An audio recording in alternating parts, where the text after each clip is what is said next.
Hi friends, അപ്പോൾ നമുക്ക് ഡിപ്രീസിയേഷൻ്റെ last part നോക്കാം. അപ്പോൾ നിങ്ങൾ എന്നും പറയുന്നത് പോലെ തന്നെ നിങ്ങൾ ഈ ചാനൽ ആദ്യമായിട്ടാണ് കാണുന്നതെങ്കിൽ തീർച്ചയായിട്ടും സബ്സ്ക്രൈബ് ചെയ്യുക, തൊട്ടടുത്തുള്ള ബെല്ലൈക്കൺ ക്ലിക്ക് ചെയ്യുക, ചാനലിനെ മാക്സിമം സപ്പോർട്ട് ചെയ്യുക. അപ്പോൾ നമുക്ക് ക്ലാസ്സിലേക്ക് കടക്കാം.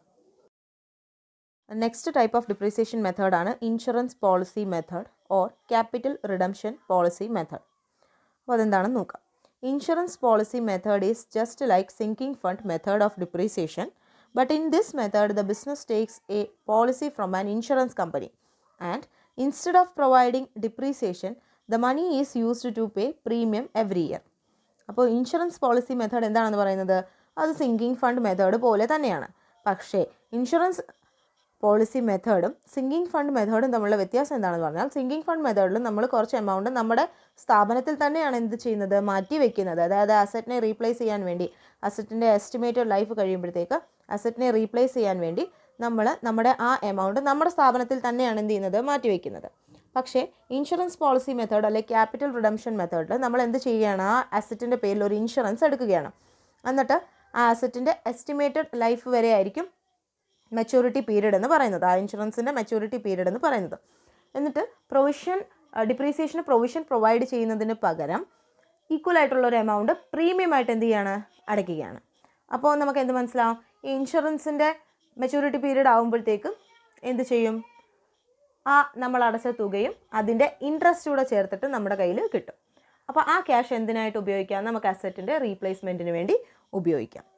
അപ്പോൾ എന്താണ്, the money does accumulating with insurance company at certain rate of interest and is paid back to the insured on the maturity of the policy. The money at the end of the maturity can be used to buy new asset. അപ്പോൾ ഇവിടെ എന്ത് ചെയ്യുന്നു, നമ്മൾ അടയ്ക്കുന്ന premium accumulate ചെയ്യുന്നു. കൂടാതെ ഉള്ള ഗുണം എന്താണ്, നമുക്ക് അതിൻ്റെ ഇൻട്രസ്റ്റ് കൂടെ കിട്ടും. അപ്പോൾ ആ ഇൻട്രസ്റ്റും നമ്മൾ അടച്ച ക്യാഷും മെച്യൂരിറ്റി പീരീഡ് ആകുമ്പോൾ ആ ഇൻഷുർഡിന് കിട്ടുന്നു. ഇൻഷുർഡിന് ആ ക്യാഷ് ഉപയോഗിച്ചിട്ട് എന്ത് ചെയ്യാം, പുതിയ അസറ്റ് വാങ്ങുകയും ചെയ്യാം. അപ്പോൾ അതാണ് insurance policy method or capital redemption method എന്ന് പറയുന്നത്. ക്യാപിറ്റൽ റിഡംഷൻ പോളിസി മെത്തേഡ് എന്ന് പറയുന്നത്. നെക്സ്റ്റ് ടൈപ്പ് ഓഫ് ഡിപ്രീസിയേഷൻ മെത്തേഡാണ് revaluation method. Under this method, the asset to be depreciated is revalued each year.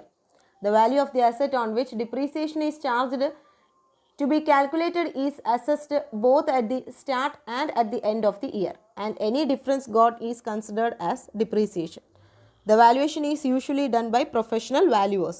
Revaluation method of depreciation is usually applied to livestock or applied to all the assets, collectively assuming all the small assets as one big asset. ഇപ്പോൾ revaluation asset എന്താണ്, ഈ method അനുസരിച്ചിട്ട് അസറ്റിനെ നമ്മൾ എല്ലാ വർഷവും എന്ത് ചെയ്യും, revalue ചെയ്യും. അപ്പോൾ എല്ലാ വർഷവും അതിൻ്റെ വാല്യൂ എന്ത് ചെയ്യും, ഒന്നും കൂടി നമ്മൾ എന്ത് ചെയ്യും, തിട്ടപ്പെടുത്തും. The value of the asset on which depreciation is charge to be calculated assessed both at the start and at the end of the year. പിന്നെയോ അസറ്റ്, ഏത് അസറ്റാണോ നമ്മൾ ഡിപ്രീസിയേറ്റ് ചെയ്യാനായിട്ട് ഉദ്ദേശിക്കുന്നത്, ആ അസറ്റിൻ്റെ ഇയറിൻ്റെ തുടക്കത്തിലും അതിനെ വാല്യൂ ചെയ്യും, ഇയറിൻ്റെ അവസാനവും എന്ത് ചെയ്യും, വാല്യൂ ചെയ്യും. അപ്പോൾ സ്റ്റാർട്ടിങ്ങിൽ നിന്നും എൻഡിലേക്ക് വരുമ്പോൾ എന്തെങ്കിലും ഡിഫറൻസ് ഉണ്ടെങ്കിൽ ആ ഡിഫറൻസ് ആയിരിക്കും ഡിപ്രീസിയേഷനായിട്ട് കണക്കാക്കുന്നത്. പിന്നെ ഈ ഡിപ്രീസിയേഷൻ കണക്കാക്കുമ്പോൾ ഈ അസറ്റിനെ വാല്യൂ ചെയ്യുന്നത് എപ്പോഴും പ്രൊഫഷണൽ വാല്യൂവേഴ്സ് ആയിരിക്കും. പിന്നെ ഈ ഡിപ്രീസിയേഷൻ മെത്തേഡ് കൂടുതലായിട്ട് ഉപയോഗിക്കുന്നത് ലൈവ് സ്റ്റോക്കിനോ അല്ലെങ്കിൽ സ്മോൾ അസറ്റ്സ് എല്ലാം കൂടി ഒരുമിച്ചാക്കിയിട്ട് അതിനെ ഒരു വലിയ അസറ്റാക്കി അസ്യൂം ചെയ്തിട്ട് അങ്ങനെയായിരിക്കും ഡിപ്രീസിയേഷൻ കണക്കാക്കുന്നത്. ഇപ്പോൾ റീവാലുവേഷൻ മെത്തേഡ് എന്ന് പറഞ്ഞാൽ ഇത്രയേ ഉള്ളൂ, ഓരോ വർഷവും എന്ത് ചെയ്യും, അസറ്റിനെ റീവാല്യൂ ചെയ്യും. പിന്നെ ഈ റീവാല്യൂ ചെയ്യുമ്പോൾ അസറ്റിന് അസറ്റിൻ്റെ വാല്യൂവിൽ ഉണ്ടാകുന്ന ഡിക്രീസ് ആയിരിക്കും ഇവരെന്തായിട്ട് കണക്കാക്കുന്നത്, ഡിപ്രീസിയേഷനായിട്ട് കണക്കാക്കുന്നത്. അതാണ് റീവാലുവേഷൻ മെത്തേഡ്. നെക്സ്റ്റ് ഡിപ്രീസിയേഷൻ മെത്തേഡാണ് depletion method. This method is mostly used by the companies that have assets that are natural resources like oil, gas, coals, mines, quarries or other wasting asset. These natural resources exhaust by exploitation. The cost of the natural resource or depletion basis comprises of cost incurred to acquire or lease the asset, exploration cost, development cost and any cost incurred to restore the property to its original condition after the asset or resources have been fully depleted. അപ്പോൾ depletion method വായിച്ചപ്പോൾ നിങ്ങൾക്ക് മനസ്സിലായി കാണും. Depletion method നമ്മൾ ഏത് type of അസറ്റിനാണ് ഉപയോഗിക്കുന്നത്, wasting അസറ്റിനാണ്. Wasting asset എന്ന് പറഞ്ഞാൽ എന്താണ്, നമ്മൾ ഉപയോഗിച്ചുകൊണ്ടിരിക്കും തോറും അതെന്ത് ചെയ്യാണ്, തീർന്നുകൊണ്ടിരിക്കുകയാണ്. അത് ഉദാഹരണം എന്തൊക്കെയാണ്? Oil, gas, coal, mines, quarries, ഇതെല്ലാം നമുക്കറിയാം. നമ്മളത് മൈൻ ചെയ്തെടുക്കും തോറും അതെന്ത് ചെയ്തുകൊണ്ടിരിക്കുകയാണ്? എക്സോസ്റ്റ് ആയിക്കൊണ്ടിരിക്കുകയാണ്, തീർന്നുകൊണ്ടിരിക്കുകയാണല്ലേ. അപ്പോൾ അങ്ങനെയുള്ള വേസ്റ്റിംഗ് അസറ്റിന് വേണ്ടിയാണ് നമ്മൾ ഡിപ്ലീഷൻ മെത്തേഡ് ഓഫ് ഡിപ്രീസിയേഷൻ ഉപയോഗിക്കുന്നത്. പിന്നെ ഇവിടെ നമ്മൾ ഡിപ്രീസിയേഷൻ കണക്കാക്കുമ്പോൾ കോസ്റ്റ് ആയിട്ട്, അതായത് ടോട്ടൽ കോസ്റ്റ് ഓഫ് ദി അസറ്റിനകത്ത് എന്തൊക്കെയാണ് ഉൾപ്പെടുന്നത്? ടോട്ടൽ കോസ്റ്റ് ഓഫ് അസറ്റിനെ നമുക്ക് മറ്റൊരു പേരും പറയാം, ഡിപ്ലീഷൻ ബേസ് എന്നും ഇവിടെ പറയാറുണ്ട്. അപ്പോൾ ഡിപ്ലീഷൻ ബേസ് കണക്കാക്കുമ്പോൾ അവിടെ എന്തൊക്കെ ഉൾപ്പെടുത്തണം? ആ അസറ്റ് നമ്മുടെ കയ്യിൽ കിട്ടാൻ വേണ്ടി നമ്മൾ എന്തൊക്കെ ചെയ്തോ ആ വിലയെല്ലാം അതിനകത്ത് വരും. അപ്പോൾ എന്തൊക്കെയായിരിക്കും? ഒന്നുകിൽ ആ അസറ്റ് നമ്മൾ സ്വന്തമായിട്ട് എടുത്തതാണെങ്കിൽ ആസറ്റ് അക്വയർ ചെയ്യാനായിട്ട് ഉണ്ടായ വില, അതല്ല നമ്മൾ ലീസിനാണ് എടുത്തിരിക്കുന്നതെങ്കിൽ ലീസ് ചെയ്തപ്പോൾ ഉള്ള വില. അപ്പോൾ അതിൻ്റെ കൂടെ പിന്നെ എന്തൊക്കെ ഉൾപ്പെടും? എക്സ്പ്ലോറേഷൻ കോസ്റ്റ്, അവിടെ ആ നാച്ചുറൽ റിസോഴ്സ് എക്സ്പ്ലോർ ചെയ്യാൻ വേണ്ടി ഉണ്ടാവുന്ന ചിലവ്, ഡെവലപ്മെൻറ്റ് കോസ്റ്റ്, പിന്നെ ആ അസറ്റ് പഴയപടി തന്നെ ആക്കണമെങ്കിൽ അവിടെ എന്തെങ്കിലും ചിലവാകുന്നുണ്ടെങ്കിൽ, അതായത് ആ അസറ്റിനെ പഴയപടിയിലേക്ക് റീസ്റ്റോർ ചെയ്യാൻ വേണ്ടി, അല്ലെങ്കിൽ ആ പ്രോപ്പർട്ടിയെ റീസ്റ്റോർ ചെയ്യാൻ വേണ്ടി ഉണ്ടാവുന്ന ചിലവ്, ഇതെല്ലാം എന്തിനകത്ത് ഉൾപ്പെടും? ഈ cost, total cost of the asset അല്ലെങ്കിൽ ഡിപ്ലീഷൻ ബേസിനകത്ത് ഉൾപ്പെടും.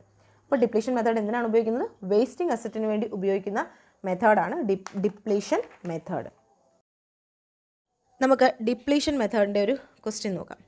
The HPCL purchased land for extracting oil from its on 1st April 2018 at the cost of rupees 50 lakh and spent rupees 10 lakh on its development like construction of road and construction of drill pad.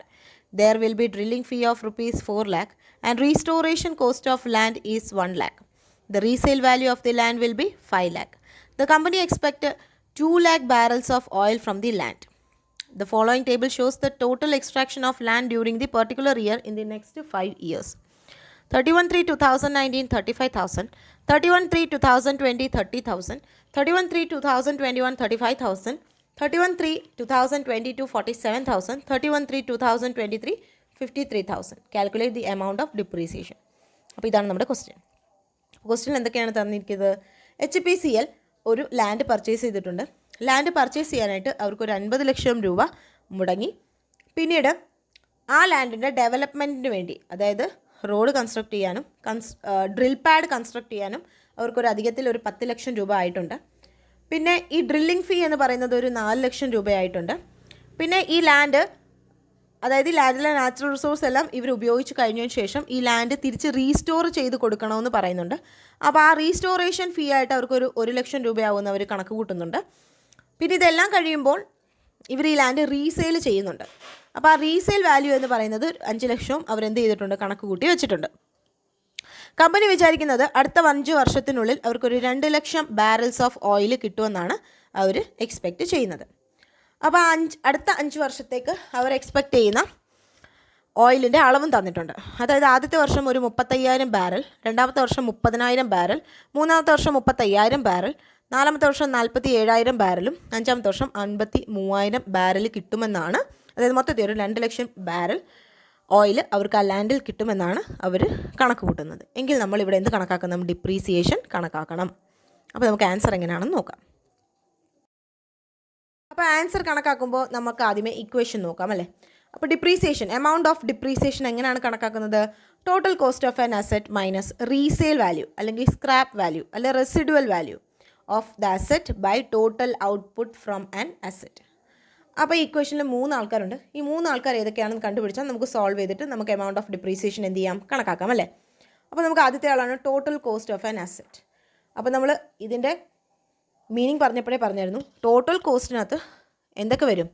അവരുടെ ആ land incur ചെയ്യാനുള്ള cash, അല്ലെങ്കിൽ ആ land ലീസിനാണ് എടുത്തിട്ടിരിക്കുന്നതെങ്കിൽ അതിനുള്ള cash, പിന്നെ അതിൻ്റെ development, അത് അവർക്ക് ഉപയോഗപ്രദമാവാൻ അവർ എന്തൊക്കെ ക്യാഷ് മുടക്കുന്നോ അതെല്ലാം അവരുടെ ടോട്ടൽ കോസ്റ്റ് ഓഫ് അസറ്റിനകത്ത് ഉൾപ്പെടും.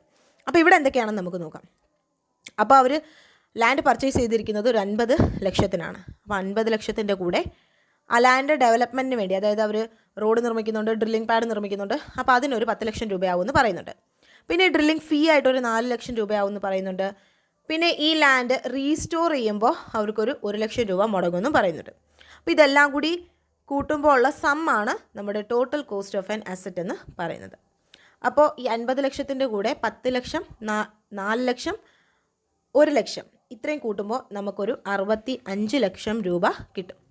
അപ്പോൾ ഇവിടെ നമ്മുടെ അസറ്റിൻ്റെ ടോട്ടൽ കോസ്റ്റ് എന്ന് പറയുന്നത് 65 ലക്ഷമാണ്. ടോട്ടൽ കോസ്റ്റ് കിട്ടിയല്ലോ. ഇനി നമുക്ക് അടുത്ത എന്താണ് വേണ്ടത്? സ്ക്രാപ്പ് വാല്യൂ അല്ലെ റെസിഡ്യുവൽ വാല്യൂ അല്ലെ റീസെയിൽ വാല്യൂ ആണ്.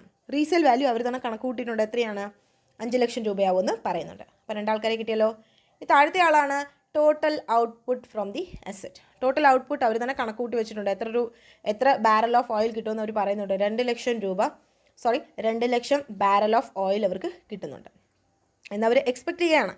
അപ്പോൾ ഈ ഇക്വേഷനുള്ള 3 ആളുകളെ നമുക്ക് കിട്ടി. ഇനി ഇക്വേഷനിൽ സബ്സ്റ്റിറ്റ്യൂട്ട് ചെയ്ത് നമുക്ക് സോൾവ് ചെയ്യാം.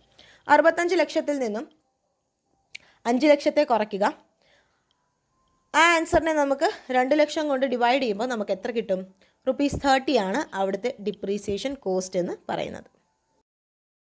നെക്സ്റ്റ് ടൈപ്പ് ഓഫ് ഡിപ്രീസിയേഷൻ മെത്തേഡാണ് machine hour rate of depreciation. Machine hour rate of depreciation can also be called as service hour method. In this method, active hours of machine are taken into account for calculation of depreciation. This method is usually applied to those assets which we can record their life in hours like plant and machine.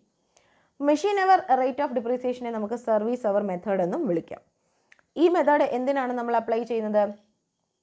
അതായത് ഈ depreciation മെത്തേഡിൽ നമ്മൾ depreciation calculate ചെയ്യാൻ വേണ്ടി നമ്മൾ ആ മെഷീൻ്റെ active hours ആണ്, എത്രമാത്രം മണിക്കൂർ അത് പ്രവർത്തിക്കുന്നു, അത് വെച്ചിട്ടാണ് നമ്മൾ എന്ത് കണക്കാക്കുന്നത്? ആ മെഷീൻ്റെ ഡിപ്രീസിയേഷൻ കണക്കാക്കുന്നത്. അപ്പോൾ ഇത് കൂടുതലായിട്ട് നമുക്ക് പ്ലാന്റ് ആൻഡ് മെഷീൻസ് പോലുള്ള അസറ്റ്സിന് മാത്രമേ ഉപയോഗിക്കാനായിട്ട് സാധിക്കത്തുള്ളൂ. കാരണം നമുക്ക് അതിൻ്റെ ലൈഫ് ടൈം മണിക്കൂറിൽ എന്ത് ചെയ്യാൻ പറ്റും? കണക്ക് കൂട്ടാനായിട്ട് സാധിക്കും.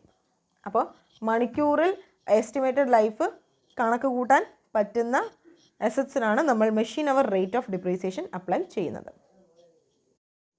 അപ്പോൾ ഇത്രയുമാണ് ഡിപ്രീസിയേഷൻ്റെ പ്രധാനപ്പെട്ട മെത്തേഡ്സ് എന്ന് പറയുന്നത്. അപ്പോൾ നമുക്ക് ഇനിയും വേറൊരു ടോപ്പിക്കും കൊണ്ട് കാണാം. ഞാൻ ഒന്നുകൂടി പറയുകയാണ്, നിങ്ങൾ ആദ്യമായിട്ടാണ് ഈ ചാനൽ കാണുന്നതെങ്കിൽ തീർച്ചയായിട്ടും സബ്സ്ക്രൈബ് ചെയ്യുക, തൊട്ടടുത്തുള്ള ബെല്ലൈക്കൺ ക്ലിക്ക് ചെയ്യുക. ഈ ടോപ്പിക്ക് +1 +2 ഡിഗ്രിക്കാർക്കും അതായത് BCom പഠിക്കുന്ന ആളുകൾക്കും എല്ലാം ഉപകാരപ്പെടുന്നതാണ്. അപ്പോൾ അവരിലേക്കും ഷെയർ ചെയ്യുക. Thank you.